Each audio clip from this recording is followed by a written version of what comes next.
내 마음속에 저장.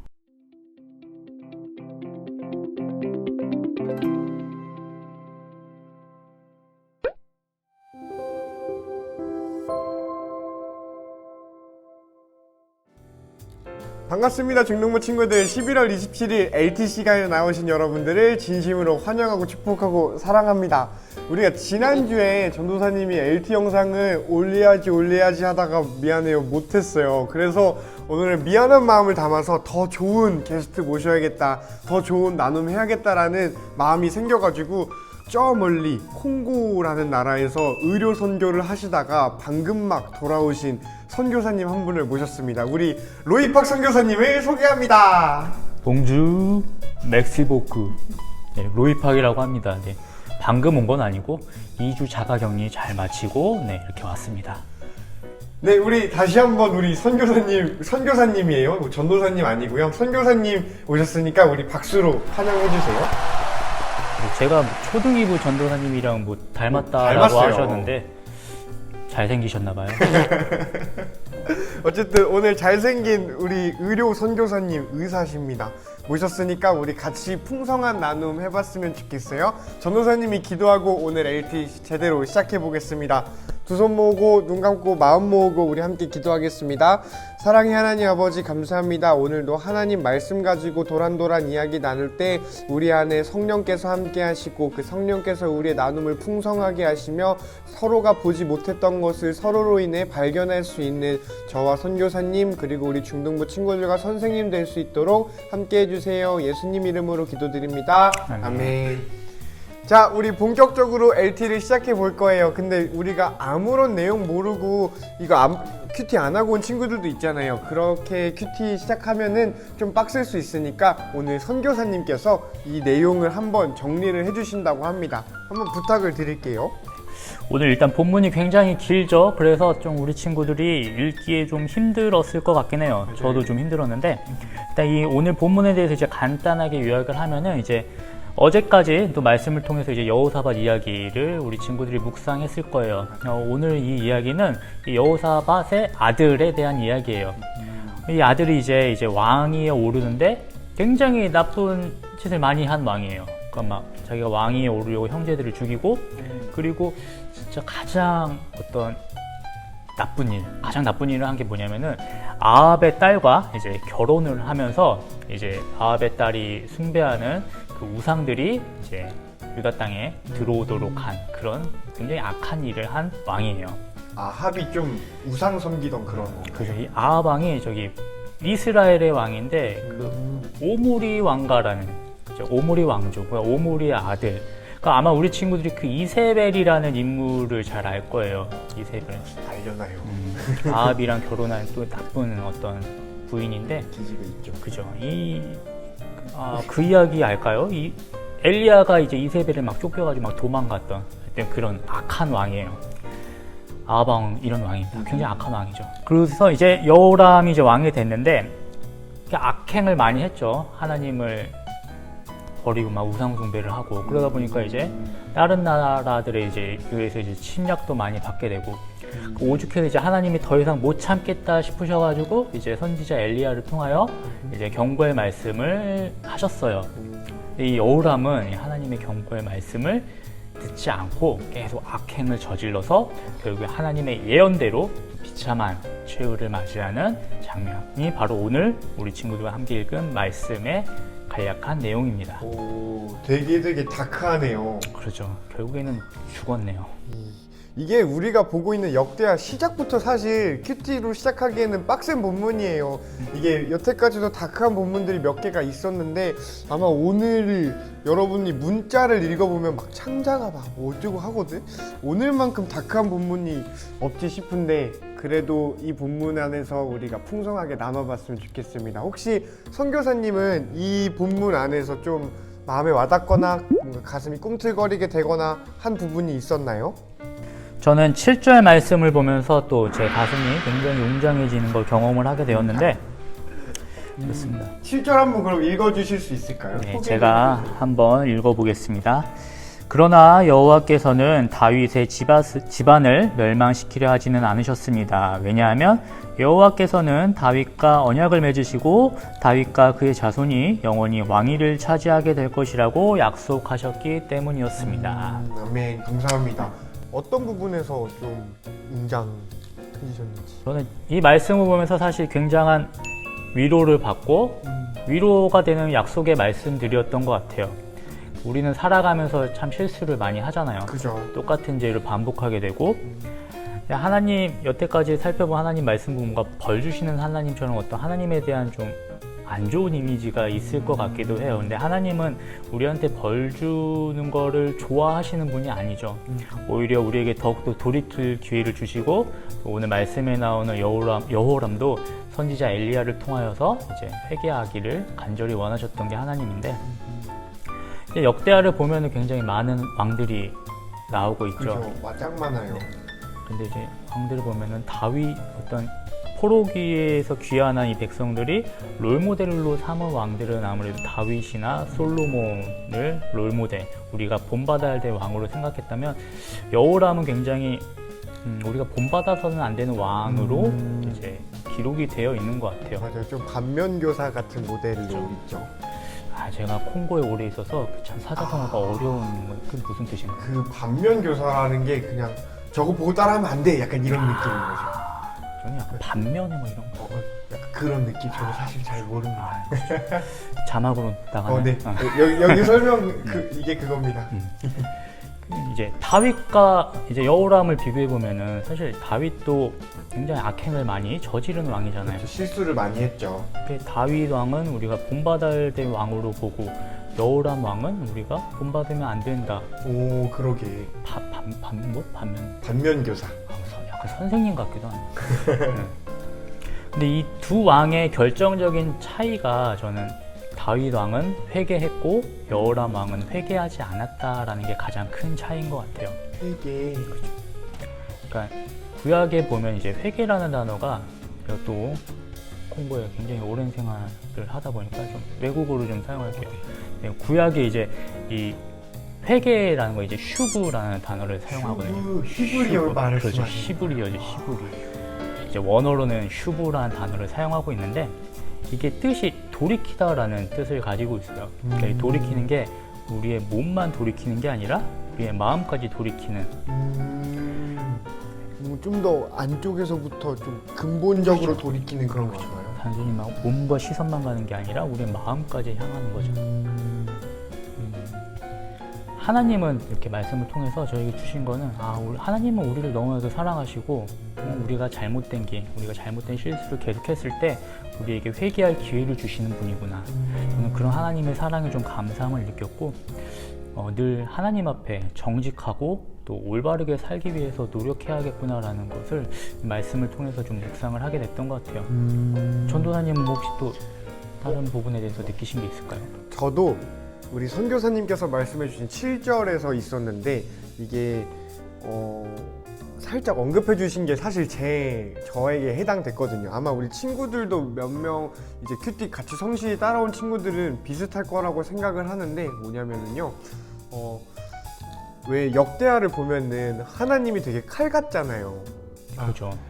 너 이거 해야 돼 라고 해놓고 안 하면은 때리고 안 하면은 병 주고 안 하면은 막 아들 죽이고 안 하면은 나라 분열시키고 막 이렇게 하나님께서 너는 이대로 해야 돼 라는 되게 어려운 딱 라인을 주고 가이드를 주고 여기에 합당한 애들만 사랑을 하는 듯한 모습이 약간 부인할 수 없지 않았나라는 생각이 들거든요. 저는 여태까지 21장까지 오면서의 역대하에서 보여준 하나님은 그래서 한편으로는 왜 하나님은 이렇게 계약같이 되게 칼 같고 딱딱하고 뭔가 죄 짓는 거를 이렇게 호시탐탐 기다렸다가 벌 주시고 이러질 않은 게 저한테는 좀 눈에 밟혔었는데 그래서 하나님이 왜 그럴까라는 생각이 있었는데 오늘 본문이 그 생각들을 다 뒤집어 엎은 본문인 것 같아요.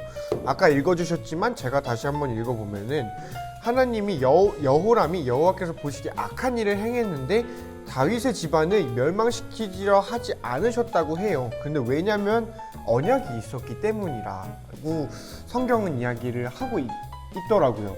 근데 제가 여태까지 생각했던 하나님은 이게 벌 주기를 기뻐하는 것까지는 아니더라도 벌 주는 거를 멈추지 않고 되게 머뭇머뭇하지 않는 그런 칼 같은 하나님이었는데, 오늘 본문에서는 언약이 있었기 때문에 내가 너를 벌하고 싶지 않아 라고 말씀하시고, 그래서 엘리야도 보내주시고, 이 앞에 우리 큐티했던 부분에서는 하나님이 돌아오라고 예언자들을 보내시는 것들이 나오는 걸 보니까, 이제 와서 보니까 하나님은 언약의 기초에서 우리에게 계속해서 은혜를 주신 하나님이었구나 라는 생각이 들더라고요. 그냥 제가 좀 쫄리니까, 내가 죄인이고 실수 많이 하니까 하나님 되게 칼 같다 라고 생각했던 거지, 여기서 보니 하나님의 이 언약, 나중에 가서는 너는 내 백성이 되고 나는 너의 하나님이 될 거야, 하나님의 통치와 하나님의 나라를 너에게 선물로 줄게 라고 했던 그 언약의 기초에서 우리에게 계속해서 돌아오라 하시고 사랑을 주신다는 그런 좀 몽클함이 있었어요. 이 다크함 속에서 좀 소망이 꽃 한 송이가 보인 느낌이어서 저도 좀 뭉클뭉클했던 기억이 납니다. 우리 선교사님은 더 좀 나눌 만한 게 있을까요? 저는 또 6절 말씀이 좀 6절? 와닿은 부분이 있었는데요. 중간 부분에 보면은 이제 이는 그가 아합의 딸과 결혼했기 때문입니다라고 이제 여호람이 악행을 저지른 이유에 대해서 설명을 하고 있어요. 저는 이 부분을 보면서 우리는 살아가면서 참 많은 영향을 받으면서 살아가잖아요. 그렇죠. 그게 뭐 좋은 영향일 수도 있고 나쁜 영향일 수도 있고. 근데 이 여호람을 보면은 이 아합의 딸이, 뭐 아까도 제가 말씀드린 것처럼 이 아합의 딸을 통해서 또 우상들이 들어오게 되었고, 그런 우상들의 영향을 받다 보니까 여호람도 어떤 더 안 좋은 영향을 더 많이 받게 된 거죠. 그러니까 저의 삶을 보더라도 제가 어떤 긍정적인 이야기를 하는 사람들과 함께 있다 보면은 저도 모르게 긍정적인 표현들을 많이 사용하게 되고 저도 긍정적인 사람이 되는 것 같아요.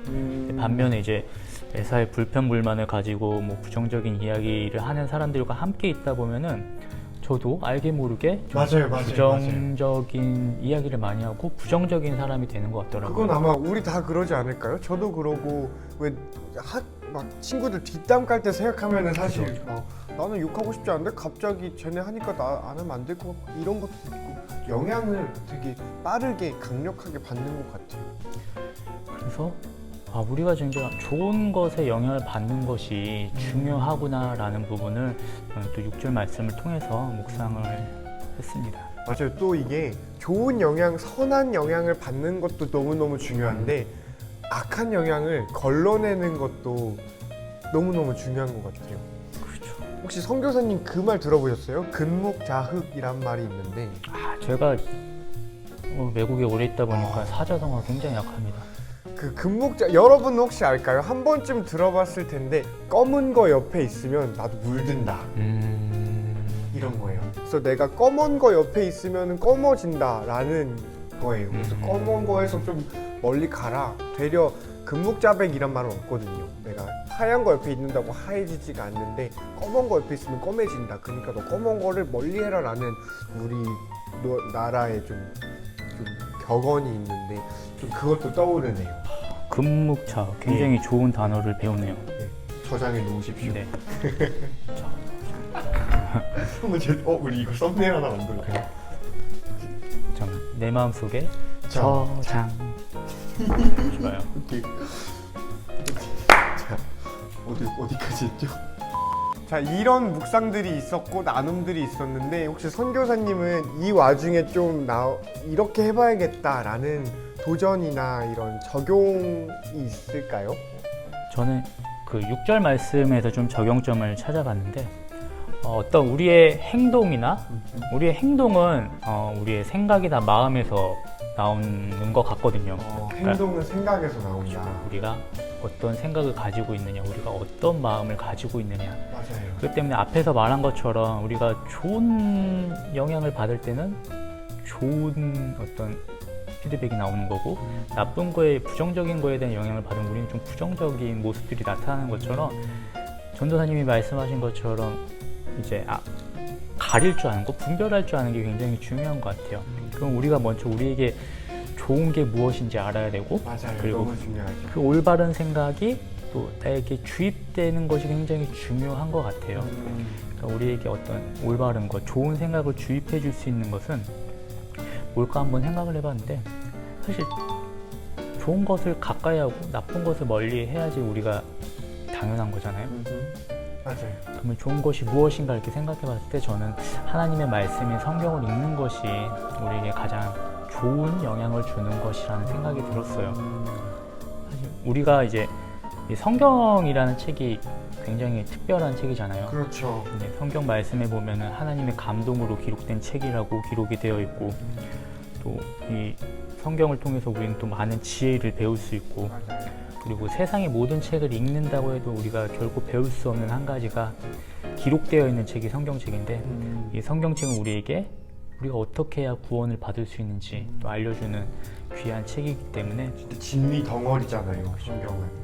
또 잠언 말씀 보면은 하나님의 말씀을 또 내 길의 빛이요 등불이라고 하신 것처럼 우리를 좋은 길로 인도해 주시는 그런 귀한 책이기 때문에 하나님의 말씀이 성경을 매일매일 가까이 해야 된다는 것을 저는 좀 적용점으로 삼았습니다. 너무너무 좋은. 전도사님은 뭐 어떤 부분을 좀 적용점으로 삼으셨을까요? 저는 좀 적용과 더불어서 반성이 좀 됐어요. 이렇게 해야겠다라기보다는 좀 반성해야겠는데? 라는 생각. 뭐냐면은 왜 제가 마음에 와닿았던 게 7절이라 그랬잖아요. 그래서 하나님이 칼 같으신 분이 아니라 오히려 은혜롭고 사랑을 가지고 있고 나를 돌아왔으면 좋겠다라고 생각하시는 분이다라는 거를 알고 나니까 제가 좀 하나님을 무시하고 있던 게 보이더라고요. 그러니까 가령 이런 게 있어요. 저는 되게 착한 사람이 되고 싶었고 선한 사람이 되고 싶고 좋은 사람이 되고 싶다는 생각들이 있었어요. 근데 왜 그랬냐면 뭔가 그냥 뭐 성격이 그런 것도 분명히 있겠지만 우리 다 기독교인이잖아, 그리스도인이잖아요. 그러면은 하나님이 하지 말라는 거 안 해야 되고 하나님이 하라는 거 해야 되니까 그러면은 착하고 선해야 된다는 게 있었던 것 같아요. 그래서 내가 이렇게 안 하면 하나님이 날 싫어하겠지? 내가 이렇게 안 하면 전도사님이 중학교 때 우리 중등부 전도사님이나 선생님들이 나를 안 좋아하겠지? 친구들이 나를 좀 이상한 애라고 양아치라고 생각하겠지? 라는 것들이 좀 제 안에 있었던 것 같아요. 그게 어쩌면은 하나님이 칼 같은 이거 너 안 지키면은 죽여버릴 거야 라는 생각을 하나님한테 투영했기 때문에 하나님을 잘못 알고 오해하고 있었기 때문에 제가 더 난 착해야지, 난 착해야 돼, 난 착해야 돼 이런 게 저한테 있었던 것 같아요. 그래서 좀 그런 부분에 대해서 반성이 되었는데 그 반성은 좀 하나님을 내가 오해하고 있었구나, 하나님은 사랑의 언약을 지키신 신실하신 하나님이구나 라는 거에 좀 위로를 많이 받고 회복되는 그런 마음 따뜻해지는 그런 시간이었어요. 그래서 뭘 적용해야 될지는 잘 모르겠지만 해야 한다면 하나님을 앞으로도 바르게 알아가야겠다. 성경 안에서 나온 하나님은 어떤 분인지를 좀 알아가고 싶다는 그런 게 있을 것 같아요. 그래서 자연스럽게 제 기도 제목을 먼저 나눠보면은 저는 좀 이런 강박으로부터 자유하고 싶어요. 뭔가 착해야 된다, 선해야 된다 이러한 거에 집착하지 않았으면 좋겠어요. 좀 전도사스럽게 얘기를 한다면은 내가 완전해지려고 노력하는 것보다 오히려 내가 완전해질 수 없다는 걸 깨닫고 하나님의 완전하심만 의지할 수 있는 사람이 되었으면 좋겠어요. 내가 이렇게 해서 착하고 선해져야지 이것보다 언제든 어떤 모양이든 돌아오기를 바라시는 하나님을 의지하고 더 사랑할 수 있는 그런 전도사, 이전에 예배자, 한 사람의 예배자가 되었으면 좋겠다는 기도 제목이 있습니다. 혹시 우리 선교사님, 로이팍 선교사님은 기도 제목이 어떻게 있을까요? 저는 오늘 그냥 말씀을 보면서 일단 나 스스로가 좋은 영향, 하나님의 말씀 가운데 좋은 영향을 받으면서 살아가는 것도 중요하지만 내가 오히려 좋은 영향을 주는 사람이 되었으면 좋겠다라는 부분을 좀 생각해 봤습니다. 그러니까 뭐 흔히 말하는 이제 그리스도의 향기를 내는 사람들이라고 하죠. 제가 이제 그런 좋은 영향을 주는 사람이 되기 위해서 또 전도사님뿐만 아니라 우리 중등부 친구들이 저를 위해서 네, 기도해 줬으면 좋겠어요. 아, 네, 감사합니다. 그러면은 우리 선교사님이랑 전도사님의 기도 제목을 나눴어요. 여러분들 저희들이 나눈 기도 제목 위해서 꼭 기도해 주셨으면 좋겠고요. 또 여러분의 기도 제목 보내주세요. 이게 댓글로 적어주시면 좋겠는데 여태까지 단 한 명도 기도 제목 보내준 사람이 없거든. 우리 한 달이 다 돼가는데. 그러니까 이번엔 꼭 보내주세요. 진짜 마음 담아서 같이 기도하고 싶어서 그래요. 선생님들께서도 보내주시면 좋을 것 같습니다. 그 기도 제목 달아주시면은 제가 뭐 맛있는 거라도 사드리면은 될까요? 짱이죠, 갈까요, 짱이죠. 그러면? 저도 네. 달아도 되나요? 안 될 것 같아요. 중등부 친구들만. 알겠습니다. 이렇게- 우리 중등부 친구들 이렇게 달아주시면은 그 초등 2부 전도사님 닮은 로이팍 선교사님께서 맛있는 거 사주신다고 합니다. 우리 이 기회에 지갑에 빨대 꽂고 쪽쪽 빨아 먹어봅시다. 근데 저는 내일 출국합니다. 댓글을 빨리 달아주세요. 어쨌든 이렇게 나눠주셔서 너무 감사하고요. 함께 기도하는 공동체 되었으면 좋겠고 함께 그런 선한 영향력을 끼치고 서로가 미치는 자들 되었으면 좋겠습니다. 오늘 우리 먼 길 해주신 좋은 마음으로 함께 해주신 로이팍 선교사님 기도해 주시고 오늘 LT를 마무리해볼까 합니다. 자, 두 손 모으고 눈 감고 함께 기도하겠습니다. 사랑의 주님, 또 오늘 이렇게 하루의 시작을 하나님의 말씀을 묵상하게 하시고 또 이렇게 귀한 나눔의 자리를 허락하시니 감사합니다. 주님, 오늘 우리가 묵상한 말씀들을 우리 마음속에 깊이 새기고 또 말씀대로 살아가겠다고 다짐하는 그런 귀한 시간이었길 바랍니다. 주님, 우리는 참 연약하고 부족한 사람들입니다. 그렇기 때문에 더욱더 주님을 의지해야 함을 고백합니다. 우리 어떤 순간 속에서도 예수님만 바라보고 예수님만 의지하며 살아가는 우리가 될 수 있도록 인도하여 주옵소서. 그래서 우리가 이 세상 속에 살아갈 때 세상의 영향을 받으면서 살아가는 것이 아니라 오히려 빛과 소금의 모습으로 그리스도의 향기를 내며 살아가는 선한 영향력을 주며 살아가는 우리 귀한 그리스도인으로서 살아갈 수 있도록 주님 인도해 주세요. 모든 것에 감사드리며 예수님의 이름으로 기도드립니다. 아멘. 자, 오늘도 LT 함께 해주신 여러분들 진심으로 축복하고 사랑하고요. 오늘 시작된 하루 혹은 마쳤을 하루 수고 많으셨고 또 파이팅 했으면 좋겠습니다. 주말 시작됐는데 안식하시고요. 코로나가 계속 200명, 300명 이러고 있어. 특별히 조심하고 샬롬한 여러분들의 일상이 되기를, 가정이 되기를 바래요. 우리 잘 쉬고 주일에 만나고 같이 예배하고 찬양했으면 좋겠습니다. 기도 제목 꼭 댓글로 달아주시고요. 우리 로이팍 선교사님 다음에 또 언제 볼 수 있을지 모르겠지만 우리 만날 때까지 또 선교사님 위해서 기도해 주시면 좋겠습니다. 안녕. 멕시코.